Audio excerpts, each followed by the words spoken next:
Bonsoir et bienvenue sur boursicoté.com pour cette analyse technique Forex et matières premières où nous pouvons constater ici que la paire de devises euro-dollar, après avoir marqué ici des contacts sur la zone de support des 1,0860, est en train de s'offrir un rebond technique qui vient ici casser la précédente zone de support qui aurait pu s'imposer ici comme zone de résistance, mais on voit que la zone des 1,0960 ici a légèrement cassé pour laisser les cours remonter au-delà de ce niveau. Toutefois, on n'est pas revenu ici sur ce niveau comme zone de support.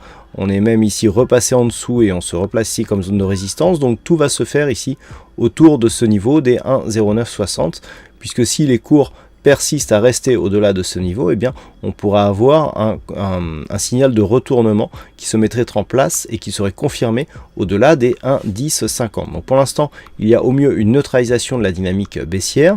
La dynamique baissière serait désormais réactualisée, ou tout du moins redynamisé en cas de rupture baissière ici de ce point bas significatif, donc sous les 1,0860, mais tant que nous sommes ici autour de ce niveau, c'est la neutralisation de cette dynamique. Et donc en cas de rupture haussière des 1,1050, nous aurions un signal de retournement qui pourrait nous porter dans un premier temps sur la zone des 1,1130, puis dans un second temps ici sur la zone d'objectif des 1,1238. Sur le dollar yen, nous sommes là sur une dynamique que l'on pensait reprendre un chemin haussier. Alors on est bienvenu ici casser cette zone des 105 yens pour 1 dollar, mais les cours n'ont pas validé ici cette zone de résistance comme support.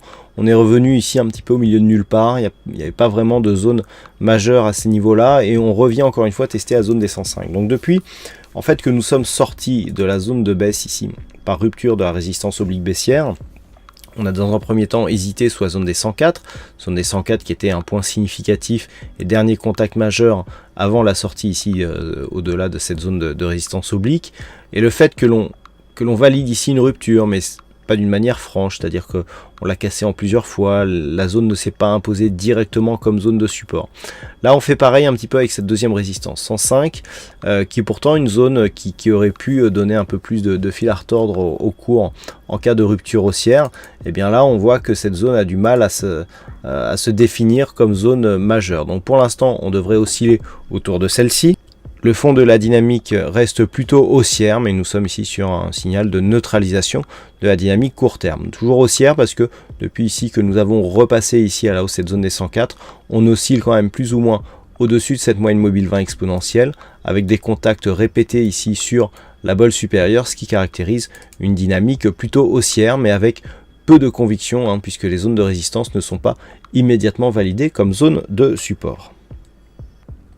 Et puis enfin sur l'or, nous avons là aussi un rebond technique qui tente à continuer à durer, puisque dans un premier temps nous étions ici sous le retracement des 23,6% de la dernière dynamique baissière. Ensuite on a cassé ici cette zone, on est venu directement ici chercher le 38,2, le 23,6 se transforme en zone de support, et puis suite à la rupture ici du 38,2, on est venu directement chercher la zone 50,61,8 qui est la zone vraiment objectif en cas de rupture ici du 38,2. Alors ce que l'on peut remarquer, c'est que là aussi la dynamique est relativement faible, que pour l'instant elle s'inscrit au-delà de la moyenne mobile 50 arithmétique. On voit ici ces multiples contacts qui viennent chercher ici cette zone comme zone de support, et puis qui à chaque contact reviennent ici sur un nouveau plus haut significatif. Donc là on a une dynamique qui reste haussière, mais dans une conviction faible. On est toujours dans un rebond technique par rapport à la précédente phase de baisse, par la phase de baisse que nous avions ici. Maintenant, si les cours venaient à casser ici cette zone de retracement à 61,8% de 1288 $ l'once, on pourrait revenir ici sur cette zone majeure des 1309,75. Actuellement, donc, on est toujours dans un fond de tendance qui reste baissier, mais sur un rebond technique ici avec peu de conviction sur la dynamique court terme.